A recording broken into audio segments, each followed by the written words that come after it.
Hi, today we are reading Babe the Gallant Pig by Dick King Smith, and we're on chapter 4. And the title is "You 'm a Polite Young Chap." After the last of the puppies had left, the ducks heaved a general sigh of relief. They looked forward to a peaceful day and paid no attention when, the following morning, Fly and Babe came down to the pond and sat and watched as they squattered and splattered in the soupy green depths. They knew the old dog would not bother them, and they took no notice of the strange creature by her side. "They'll come out and walk up the yard in a minute," said Fly. "Then you can go and have a go at fetching them back if you like." "Oh, yes, please," said Babe excitedly. The collie looked fondly at her foster child. Sheep pig indeed, she thought. The idea of it! The mere sight of him would probably send a flock into the next county. Anyway, he'd never get near them on those short little legs. Let him play with the ducks for a day or two, and he'd forget all about it. When the ducks did come up out of the water and marched noisily past the piglet, she half expected him to chase after them, as the puppies usually did at first. But he sat very still, his ears cocked, watching her. "All right," said Fly, "let's see how you get on. Now then, first thing is you've got to get behind them, just like I have to do with the sheep. If the boss wants me to go round to the right side of him, that's the side by the stables there, he says, 'Away to me.'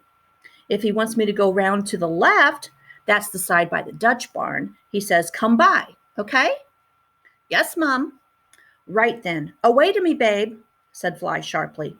At first, not surprisingly, Babe's efforts met with little success. There was no problem with getting around the ducks.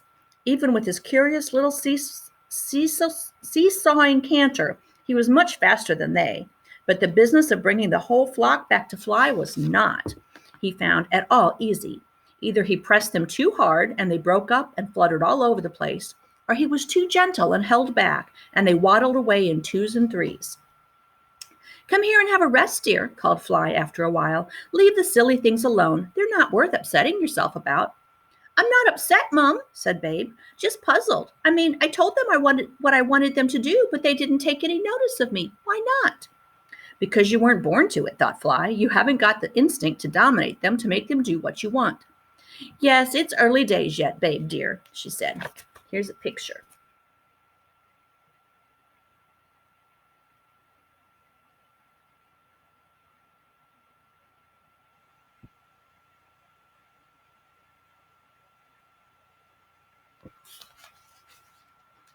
"Do you suppose," said Babe, "that if I ask them politely—" "Ask them politely? What an idea! Just imagine me doing that with the sheep. Please, will you go through that gateway?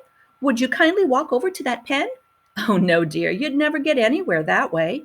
You've got to tell them what to do. Doesn't matter whether it's ducks or sheep. They're stupid, and dogs are intelligent. That's what you have to remember." "But I'm a pig." "Pigs are intelligent too," said Fly firmly. Ask them politely, she thought. Whatever next? What happened next, later that morning, in fact, was that Babe met his first sheep. Farmer Hoggett and Fly had been out around the flock, and when they returned, Fly was driving before her an old lame ewe, which they penned into the loose box where the piglet had originally been shut. Then they went away up the hill again. Babe made his way into the stables, curious to meet this, the first of the animals he had planned one day to work with, but could not see in the box. He snuffled under the bottom of the door, and from inside there came a cough and a sharp stamp of a foot. Then the sound of a hoarse, complaining voice. "Wolves! Wolves!" it said. They never do leave a body alone. Nag, nag, nag, all day long. Go here, go there, do this, do that. What do you want now? Can't you give us a bit of peace, wolf?" "I'm not a wolf," said Babe under the door. "Oh, I knows that," said the sheep sourly. "Calls yourself a sheepdog. I knows that. But you don't fool none of us. You're a wolf like the rest of 'em, given half a chance. You look at us and you sees lamb chops. Go away, wolf." "But I'm not a sheepdog either," said Babe, and he scrambled up the stack of straw bales and looked over the bars. You see? "Well, I'll be dipped," said the old sheep, peering up at him. "No more you ain't. What are you?" "Pig," said Babe. "Large white. What are you?" "You," said the sheep. "No, not me. You. What are you?" "I'm a you." Mum was right, thought Babe. They certainly are stupid. But if I'm going to learn how to be a sheep pig, I must try to understand them, and this might be a good chance. Perhaps I could make a friend of one. My name's Babe, he said in a jolly voice. What's yours? Ma, said the sheep. That's a nice name, said Babe. What's the matter with you, Ma? Foot rot, said the sheep, holding up a foreleg. And I got a nasty cough, she coughed. And I'm not as young as I was. You don't look very old to me, said Babe politely. A look of pleasure came over the sheep's mournful face, and she lay down on the straw. Very civil of you to say so, she said. First kind word I've had since I was a little lamb. And she belched loudly and began to chew a mouthful of cud. Though he didn't know quite why, Babe said nothing to Fly of his conversation with Ma. Farmer Hoggett had treated the sheep's foot and tipped a potion down its protesting throat, and now, as darkness fell, dog and pig lay side by side, their rest only occasionally disturbed by a rustling from the box next door. Having at last set eyes on a sheep, Babe's dreams were immediately filled with the creatures, all lame, all coughing, all like the ducks, scattering wildly before his attempts to round them up. Here's a picture.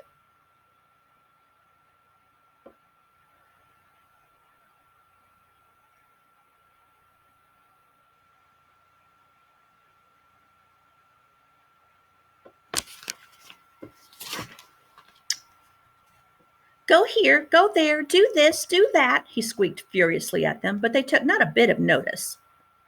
Until at last the dream turned into a nightmare, and they all came hopping and hacking and maaing after him with hatred gleaming in their mad yellow eyes.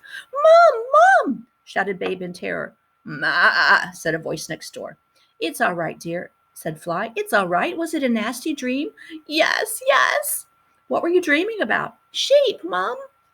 I expect it was because of that stupid old thing in there, said Fly. Shut up, she barked. Noisy old fool. And to Babe she said, now cuddle up, dear, and go to sleep. There's nothing to be frightened of. She licked his snout until it began to give out a series of regular snores. Sheep pig indeed, she thought. Why, the silly boy's frightened of the things. And she put her nose on her paws and went to sleep. Babe slept soundly the rest of the night and woke more determined than ever to learn all he could from their new neighbor. As soon as Fly had gone out on her rounds, he climbed back on the straw stack. Good morning, Ma, he said. I do hope you're feeling better today. The old ewe looked up. Her eyes, Babe was glad to see, looked neither mad nor hateful. I must say, she said, you're a polite young chap, not like that wolf shouting at me in the middle of the night. Never get no respect from them. Treat you like dirt, they do. Bite you as soon as look at you. Do they really? Oh, are. Nip your hocks if you're a bit slow. And worse, some of them. Worse. Oh, ain't you never heard of worrying? I don't worry much. No, young'un, I'm talking about sheep worrying. You know, some wolves as'll chase sheep and kill 'em. Oh, said Babe, horrified. I'm sure Fly would never do that. Who's Fly? She's our dog here, the one that brought you in yesterday.